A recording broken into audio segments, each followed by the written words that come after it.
आज सुबह जैसे ही ऑफिस खुला, वैसे ही लोगों की नजरें टीवी पर थीं। सभी चैनल्स पर एक ही खबर चल रही थी कि सरकार ने एक बहुत बड़ा फैसला लिया है।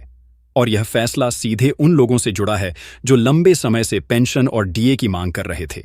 सभी लोग उत्सुकता से उस खबर को सुनने लगे और कुछ ही समय में यह स्पष्ट हो गया कि वित्त मंत्री ने आज एक प्रेस कॉन्फ्रेंस में ऐलान किया है कि अब 30 तारीख से हर व्यक्ति को 17,700 रुपये के साथ डीए भी दिया जाएगा। यह सुनकर लोगों के चेहरे पर मुस्कान आ गई। कुछ लोगों की आंखों में आंसू भी आ गए, क्योंकि यह वही लोग थे जो कई सालों से इस फैसले का इंतजार कर रहे थे और उन्हें उम्मीद नहीं थी कि सरकार इतनी जल्दी इस पर निर्णय लेगी। लेकिन जब उन्होंने देखा कि टीवी पर खुद वित्त मंत्री यह कह रहे हैं और उनके साथ में कई बड़े नेता बैठे हुए हैं, तब उन्हें भरोसा हो गया कि यह सच है और अब उनके दिन फिरने वाले हैं। इस बीच अशोक रावत जी की बैठक की खबर भी सामने आई, जिसमें उन्होंने वरिष्ठ नेताओं के साथ बैठकर चर्चा की और बताया कि यह फैसला जनता की मांग पर लिया गया है। उन्होंने कहा कि हम जानते हैं कि महंगाई बहुत बढ़ गई है और पेंशन पाने वाले बुजुर्गों के लिए जीवन कठिन हो गया है। इसलिए हमने तय किया है कि हर महीने उन्हें कम से कम 17,700 रुपये मिलें और इसके साथ महंगाई भत्ते का लाभ भी दिया जाए, जिससे उनकी मुश्किलें थोड़ी कम हो सकें। इस बैठक में कई अधिकारी मौजूद थे जिन्होंने इस योजना की रूपरेखा तैयार की और बताया कि यह पैसा सीधे लोगों के बैंक खाते में जाएगा। इसके लिए किसी को कहीं जाने की जरूरत नहीं पड़ेगी और ना ही कोई फॉर्म भरने की जरूरत होगी। सरकार के पास पहले से जिनके डिटेल हैं, उन्हें ऑटोमेटिक यह लाभ मिल जाएगा। बैठक में यह भी चर्चा हुई कि कैसे इस योजना को पारदर्शी तरीके से लागू किया जाए ताकि कोई भी व्यक्ति वंचित न रह जाए। इसके लिए एक पोर्टल भी बनाया जा रहा है, जहां कोई भी व्यक्ति अपना नाम जांच सकता है कि उसे यह लाभ मिल रहा है या नहीं। अगर नहीं मिल रहा तो वह शिकायत दर्ज करा सकता है और उसका समाधान 3 दिन के भीतर किया जाएगा। बैठक खत्म होने के बाद सभी नेताओं ने प्रेस को संबोधित किया और कहा कि यह फैसला पूरी तरह से जनता की भलाई के लिए है और इसमें किसी प्रकार की राजनीति नहीं है। हम केवल यह चाहते हैं कि देश का हर नागरिक खुशहाल हो, खास तौर पर वे लोग जिन्होंने अपना पूरा जीवन देश की सेवा में लगा दिया और अब बुजुर्ग हो चुके हैं। उनके लिए यह सरकार की ओर से एक छोटा सा योगदान है ताकि वे भी सम्मान के साथ जीवन व्यतीत कर सकें। यह सुनकर आसपास खड़े लोगों ने तालियां बजाईं और कहा कि अगर सरकार ऐसे ही फैसले लेती रही तो फिर जनता का भरोसा कभी नहीं डगमगाएगा। इस बीच कुछ पत्रकारों ने सवाल भी पूछे कि यह पैसा कहां से आएगा और सरकार के पास इतना बजट है क्या। इस पर वित्त मंत्री ने कहा कि हमने इसका पूरा खाका तैयार किया है और इसमें कोई भी व्यक्ति परेशान नहीं होगा। इस योजना के लिए अलग से फंड बनाया गया है और उसमें हर महीने की आय से कुछ हिस्सा जोड़ा जाएगा। इसके अलावा सरकार की कई योजनाओं में जो बचत हुई है उसे भी इस फंड में डाला जाएगा, जिससे कि यह योजना लंबे समय तक चल सके। उन्होंने कहा कि यह कोई चुनावी वादा नहीं है, बल्कि एक सच्ची और ईमानदार कोशिश है जिससे देश के बुजुर्गों को सहारा मिल सके। इस फैसले के बाद से देश भर में खुशी का माहौल है। लोग एक दूसरे को मिठाई खिला रहे हैं। कई जगहों पर धन्यवाद रैलियां निकाली गई हैं और पोस्टर लगाए जा रहे हैं जिसमें लिखा है धन्यवाद सरकार। धन्यवाद वित्त मंत्री, धन्यवाद अशोक रावत जी, आपने हमारी आवाज सुनी और हमें सम्मान दिया।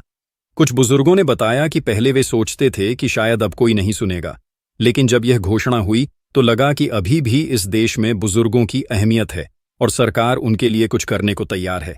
एक महिला ने कहा कि अब मैं हर महीने अपने बच्चों पर बोझ नहीं बनूंगी और अपनी दवाई खुद खरीद पाऊंगी। एक बुजुर्ग व्यक्ति ने कहा कि अब मैं हर महीने अपने पोते के लिए किताबें ला सकूंगा और उसे पढ़ने के लिए प्रेरित कर सकूंगा। ऐसे कई भावुक पल देखने को मिले जब लोगों ने एक दूसरे से गले लगकर खुशी जाहिर की और कहा कि यह फैसला सिर्फ एक राशि का नहीं है, बल्कि यह आत्मसम्मान की बहाली है।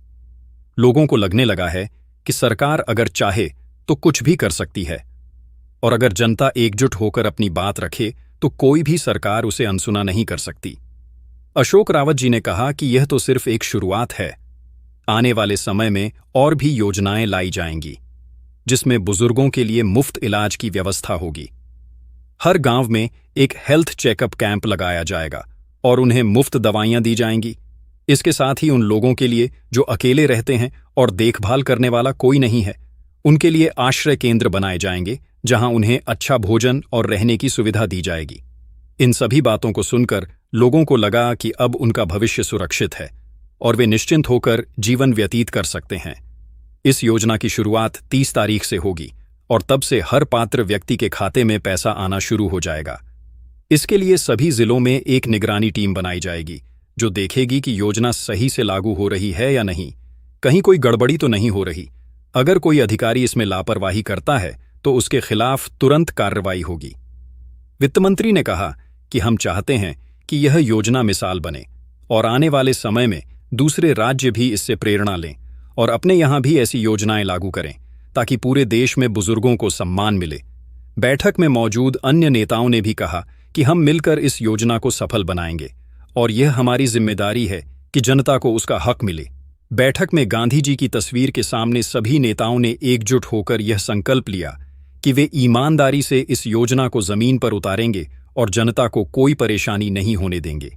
अब सभी की नजरें 30 तारीख पर हैं, जब पहली किस्त लोगों के खाते में आएगी और वह दिन एक नए युग की शुरुआत मानी जाएगी। लोग पहले से ही तैयारियां कर रहे हैं। कुछ ने तो बैंक जाकर अपना खाता अपडेट करवा लिया है ताकि उन्हें कोई दिक्कत ना हो। कई लोगों ने अपने बच्चों को भी बताया कि अब वे अपनी जिम्मेदारी खुद निभा पाएंगे। कुछ लोगों ने कहा कि अब वह छोटे छोटे काम शुरू करेंगे जिससे उन्हें आत्मनिर्भरता का अनुभव होगा और उन्हें दूसरों के सामने हाथ नहीं फैलाना पड़ेगा। सरकार ने यह भी स्पष्ट किया है कि इस योजना में किसी प्रकार की रिश्वतखोरी या घोटाले की गुंजाइश नहीं होगी और अगर कोई अधिकारी पैसे मांगता है तो उसकी शिकायत सीधे पोर्टल पर की जा सकती है और उस पर तुरंत जांच की जाएगी। इस फैसले से देश के करोड़ों लोगों को राहत मिली है और उन्हें लग रहा है कि अब सरकार उनके साथ है और उनका जीवन आसान होने वाला है। यह फैसला सिर्फ एक नीति नहीं है बल्कि एक संवेदनशील सोच का परिचायक है और यह दिखाता है कि अगर नेतृत्व ईमानदार हो तो जनता का विश्वास जीतना मुश्किल नहीं होता और जब जनता का विश्वास सरकार पर होता है तो देश तरक्की की राह पर तेजी से बढ़ता है।